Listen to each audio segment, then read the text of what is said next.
Sabe aquele meme que circula com muita frequência nas redes sociais mostrando dois passageiros dentro de um ônibus?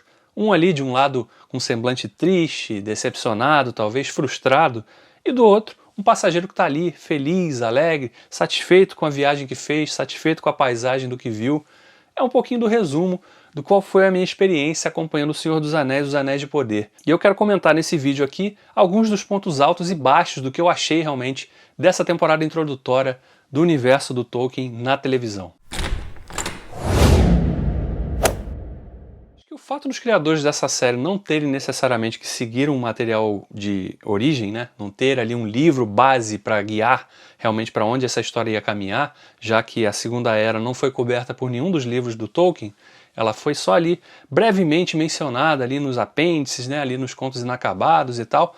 Então tudo que a gente está vendo nessa série é a criação dessa dupla da equipe de roteiristas, né, realmente. Então, se por um lado eles têm mais liberdade para criar esse universo, para criar novas histórias, inserir personagens novos que a gente não conhecia ainda nesse contexto, por outro, eles também ficam muito reféns da reação da galera que é fanática pelo Tolkien, a galera que conhece os livros de cabo a rabo, que já leu e releu várias vezes, que já viu e reviu os filmes tantas outras vezes também e conhece cada aspecto desse universo, cada ligação que é estabelecida entre aqueles personagens, entre aqueles lugares, entre os acontecimentos realmente gerais que sustentam realmente a história criada pelo Tolkien. Então, se por um lado eles conseguiram, foram bem felizes ao introduzir personagens que têm ali carisma, né? Como eu gostei bastante do Arondir, por exemplo. Eu acho que ele teve um espaço legal e quando chegou naquele sexto episódio, né, ele mostrou realmente que ele é um personagem de ação, né, liderando todos os esforços de resistência ali do pessoal das Terras do Sul ali contra a invasão dos orcs. E depois também naquele mesmo episódio a gente vê a ajuda que chega, né, do exército de Númenor também, liderada ali pela Galadriel, com a ajuda do Halbrand, inclusive, né? Foi um ponto alto realmente dessa temporada em termos de ação, né? Um episódio realmente que te deixou ali instigado o tempo todo ali, tenso, né? Vendo, porque afinal a gente não sabe os destinos desse personagem, tirando a Galadriel, a gente não sabe os destinos de nenhum daqueles personagens praticamente, né? E por outro lado, eles também, ao ter essa liberdade toda, eu acho que eles perderam um pouquinho a mão, acho que tentando valorizar demais a questão do mistério em torno da identidade do Sauron. Claro, estava todo mundo querendo saber, né, qual é a forma humana do Sauron nesse momento da história. Que ele é um dos personagens que a gente já conheceu nessa primeira temporada, era a pergunta principal que tomava forma, né, tomava corpo ao longo de cada um dos episódios, semana após semana. E que foi revelado agora nesse 8º episódio, quando a gente descobre finalmente, né, depois daquela introdução falsa ali, apontando que o estranho, né, que tinha caído do céu lá, que tinha sido acolhido pelos pés peludos, os ancestrais dos hobbits, seria o Sauron, a gente vê que não, e aí fica ali então já explicitado que ele é um dos magos, né. Eu acredito que ele seja o Gandalf, embora muita gente já esteja torcendo o nariz justamente por isso, porque nem o Gandalf, nem nenhum outro dos magos deveria aparecer nesse momento da história do Senhor dos Anéis, né? Porque eles só apareceriam na Terceira Era, e a gente está vendo uma história que está se passando durante a Segunda Era, e aí de novo, a liberdade que os caras tiveram, não tem amarração de livro, né? Para poder mudar, modificar realmente a história, né? E vai depender muito da justificativa que eles vão dar depois lá na frente, para terem puxado esse pedaço da história para esse momento aqui. E se for revelado na segunda temporada que esse personagem é realmente o Gandalf, eu acredito que seja, porque eles já dão uma dica muito... Acho que não só a dica física, né, porque ele realmente parece, inclusive, com o Ian McKellen, né, porque a gente fala que a série faz o tempo todo, se esforça o tempo todo para criar esse link visual com os filmes, né, e o personagem aqui, um Gandalf um pouco mais jovem, que lembra realmente o Ian McKellen também. Ele inclusive tem uma fala com a Nori ali no finalzinho, né, quando ele fala, se você tiver em dúvida, guie-se pelo cheiro, né, que é justamente uma fala que o Gandalf fala pro Frodo lá na Sociedade do Anel. If in doubt, fear not. Always follow your nose. When in doubt, Eleanor Brandyfoot. Always follow your nose. Então, muito provavelmente ele é sim o Gandalf, e a gente vai ver a confirmação disso na segunda temporada. Agora, falando sobre o Sauron, eu acho que essa insistência dos produtores da série de transformarem isso no principal ponto de mistério da temporada introdutória dessa série, né, que a gente está vendo aqui, a gente acabou de ver 20% da história, né, porque o planejamento são para 5 temporadas, a gente viu uma temporada, se são 5 temporadas, são 40 episódios, a gente viu 8, então a gente viu 20% dessa história. Eu acho que eles poderiam ter dedicado mais tempo aqui. Claro, era importante sim revelar logo de cara que não arrastar esse mistério para outra temporada. Ótimo, revelaram aqui, já contaram pra gente quem é o Sauron. Mas eu acho que eles podiam ter mostrado mais a questão de como o fato daqueles povos ali, Númenor, os próprios homens ali também, não acharem, muitos deles não acharem que existe uma ameaça, existe um mal à espreita, a sombra de algo maléfico à espreita que pode dominá-los mais uma vez.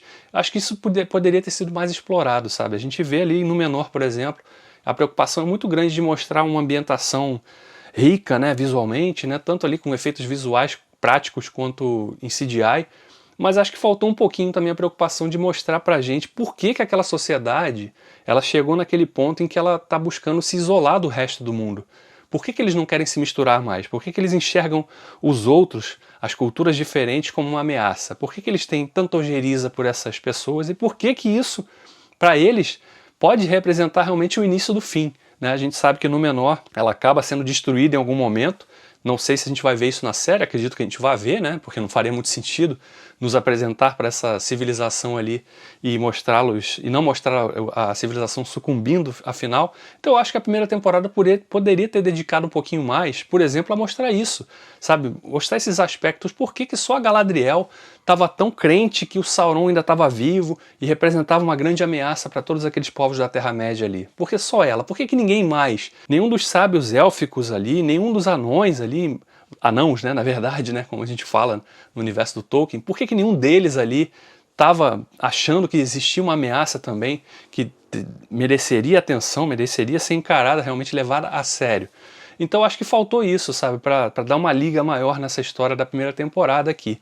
Mas claro, visualmente foi tudo muito espetacular, muito bem feito, muito bem produzido, muito bonito, um elenco muito carismático também, e claro, uma série que soube também brincar o tempo todo com pista e recompensa, né? Pista falsa em alguns momentos, né? Ao plantar vários possíveis candidatos para assumir a identidade do Sauron, né? A gente viu lá primeiro o Tel, o garoto lá nas Terras do Sul, depois a gente viu o elfo renegado que lidera os orcs também surgindo ali, e aí depois a gente descobre que não, na verdade ele diz ter matado o Sauron, e aí a gente vai vendo, vai desconfiando também do estranho, que está lá com os pés peludos o tempo todo, e a gente fica, né, duvidando um pouco da natureza dele ali, porque ele tem certos comportamentos também meio estranhos, né, e claro, o Halbrand, que acabou sendo revelado então como a identidade do Sauron realmente, e a gente vê que esse personagem desde o início, ele está manipulando todos os personagens com os quais ele interage, principalmente a Galadriel, né? Justamente ela, a personagem que acreditava na existência do mal ainda sob a forma do Sauron e que se vê manipulada totalmente por ele, né? Em vários momentos ali, e por outro lado a série brincando também e dando dicas visuais pra gente, através dos figurinos que esse personagem usava, ao introduzir logo no encontro dele com a Galadriel lá no primeiro episódio, né, nos primeiros episódios, na jangadinha ali, ela de branco, ele de negro, e a gente vê que o figurino dele é sempre para roupas escuras, então que reflete um pouco também do comportamento dele dúbio em vários momentos, né, as ações dele, as atitudes dele, que levavam a gente realmente a desconfiar. E aí tem essa revelação então nesse 8º episódio, que ele é o Sauron. A Galadriel tem esse segredo aí que ela não pode falar abertamente também, né, que, pô, justamente você que estava tentando combatê-lo foi a que facilitou a presença dele aqui, foi o que deu para ele informações tão vitais nessa possível batalha futura contra os povos da Terra-média. Então ela sabe que ele é o Sauron.